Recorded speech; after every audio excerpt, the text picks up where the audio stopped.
Today we're in the kitchen with a little bit of quarantine cuisine. French toast is one of my favorite things, and French toast, one of the things you have to do, crack the eggs. So I started doing my research, calculating, checking out YouTube videos, and reading books. Hey, No-Handed Bandit here. We're in the kitchen today. Right now I hope all of you are healthy and strong and quarantine, staying in your places, your homes, and being safe during this coronavirus. I am very thankful for all of you that have stayed with me. I've been absent for a little while. What happened is the year ended and I kind of evaluated myself, and I was a little harsh on myself. I forgot about all the good things that happened to me. So I thought, and I remembered the things like the Phoenix Society for Burn Survivors getting my story some attention in the Washington Post. Thank you, Phoenix Society for Burn Survivors. If you're a burn survivor, please check them out, and thank you, Washington Post, for sharing my story.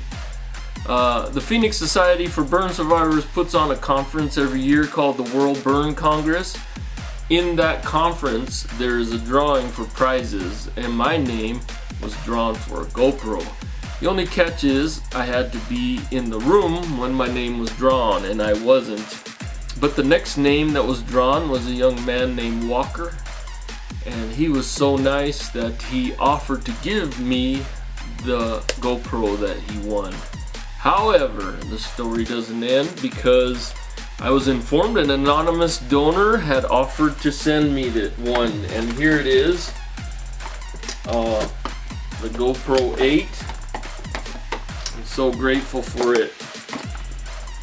It's going to be very handy in making some videos. I wanted to say thank you to Walker for being such an awesome young man, and thank you to the anonymous donor that sent me the GoPro 8. You're both making this world a brighter place. Thank you. I also traveled around to burn camps and burn conferences. Thank you, Captain Bobby Socks, for getting me out to San Diego burn camp, where they gave me this wonderful little quilt, nice and warm. And thank you, Mamingwe Burn Society in Canada. That was a great time that I spent with you guys, and you got me this hoodie, Winnipeg Jets. Thank you to the North Carolina burn community for having me out there. That was awesome. And thank you to Wisconsin for all the wonderful memories and experiences I had out there at your fundraisers and your camp. And of course, thank you to the University of Utah Burn Center for the opportunities I'm provided to continually help burn survivors. Thank you to UCSF Benioff Children's Hospital for this calendar and all the wonderful opportunities I'm provided to help young patients there. And also, I was featured in a 60-second docs video, and that kind of got a lot of things going good. And if you are ever depressed or down, it's great to take a moment to see the things that you can be grateful for. I know it will help a lot. And in that video, I made some French toast, and French toast is one of my favorite things. And French toast, one of the things you have to do, crack the eggs. The first thing in the kitchen you do is you're gonna wash your hands. And as you can see, I have these kind of hands. What I like to use is this, and right now this is kind of hard to come by, but luckily I had a little bit of a storage full of it. And when you run out of this, remember that you're using utensils as hands. So I sometimes use just the dish rag and the dish soap if I don't have this. If I'm in a bathroom, I use the paper towels and get it with soap, or I use my stump, get the soap, wash my hooks. So that's something you guys can do to stay safe. Remember, the the coronavirus, it lives on hard surfaces for a longer period of times, and so you got to remember this is a hard surface. Even if you're using myoelectric hands, those are pretty hard surfaces. So those are some things that I thought about during this epidemic. But I'm not a doctor, so I could be wrong, but that's what I've seen. So, egg cracking. Egg cracking has always been to me like this brute force thing. I was a blue belt in karate. Actually, I was a blue belt in Kenpo Kung Fu when I was a kid. And so when I would crack an egg, I would usually get my little blue belt on. And because I took my blue belt to the thrift store and donated it, so they're selling it, but in replacement of that, I have something else. So I would get my blue belt on.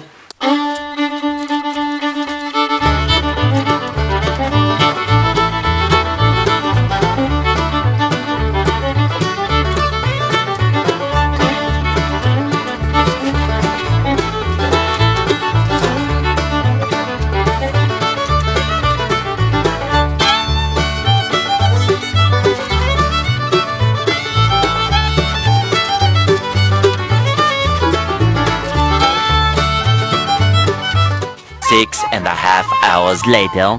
So yeah, that's my replacement belt. We can start the egg cracking here. I would crack my eggs like this.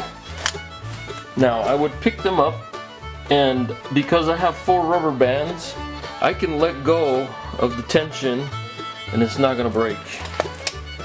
And then I would sit it on there like so, and then use my karate, my kung fu skills. What the? And there it was. The eggs cracked. The shell, most of it is here. But this way had a lot of sometimes shards, at least one per crack. I always think of my hooks as utensils. They're made for picking out small stuff. I can squeeze my pimples and pull my nose hairs. And so, like when I'm doing things like this, looking for shards and shells, I remember that I can wash my hooks. And it, you know, that would be the downside of the myoelectrics. You can wash your myoelectrics, but is it gonna ruin your myoelectrics? Now I got most of the shells out. Oh, and then I was talking to this videographer out on my front lawn about how to crack an egg, and he explained something to me. He said, well, it's a known secret that you're supposed to crack it on a flat surface. And so I started researching that some more, and I stumbled upon this video. He says that professionals crack their eggs on flat surfaces. So I started thinking about how can I crack an egg with flat surfaces, and I don't have to use that brute force karate chop. Then I thought and thought and thought, and this is what I came up with. Let's try something. Let's take off our temporary Kenpo blue belt. Maybe. I grabbed the egg and I thought, what if I put it in a bowl like so, and then I put another bowl on top and I tapped it. And then now I got this egg and it's still kind of together, but what they do is they spread it out. And there you got the egg cracked and you got all the shells. And that was the way they said to do it. I'm looking through there, there's no shells in there. So that was one way. And that tap, I tapped it very lightly. It's just extremely lightly. But then I wondered, well, what if I could do it like the cooks do? And I take this egg and I smack it. I'm holding it with no tension on the cable. Smack it. There goes the egg. No shells. Try to get it all there. All the shell remained in my hand. And that was that. I think that's probably going to be the way I crack it from now on. So again, I'll just hold it like this.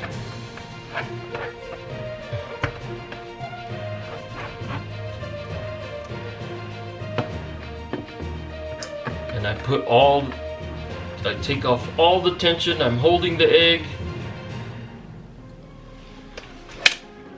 And I'm flat on a flat surface, so I need a flat, hard surface.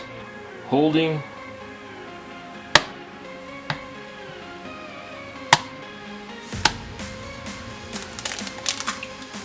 See that? That's the perfect way. Look at that. The yolk is whole. Whole yolk.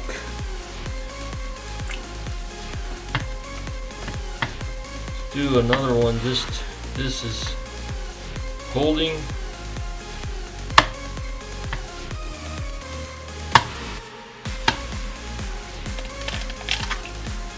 See that? That's the perfect way.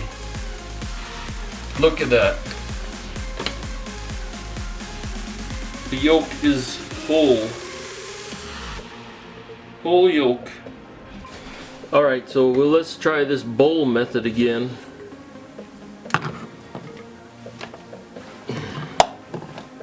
You throw that egg in there, put another bowl on top of it,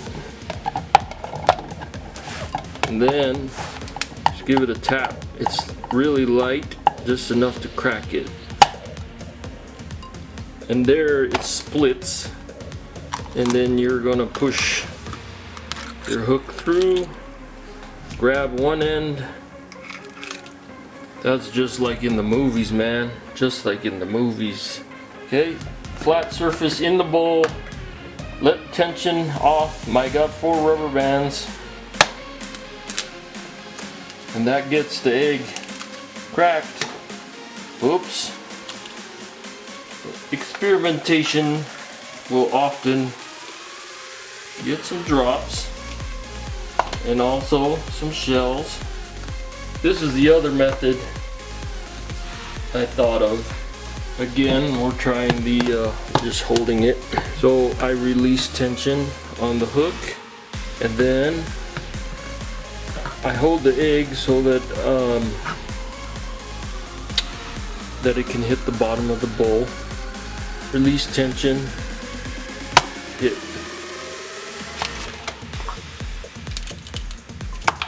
So hitting on the flat surface is what it's designed to do, is to help the eggshell stay together. Look at all those eggs went through.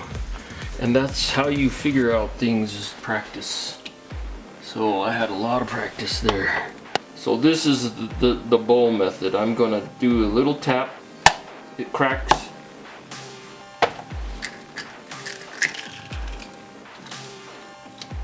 And then you got the eggs in 2 pieces. I do have a little bit of an egg piece there, but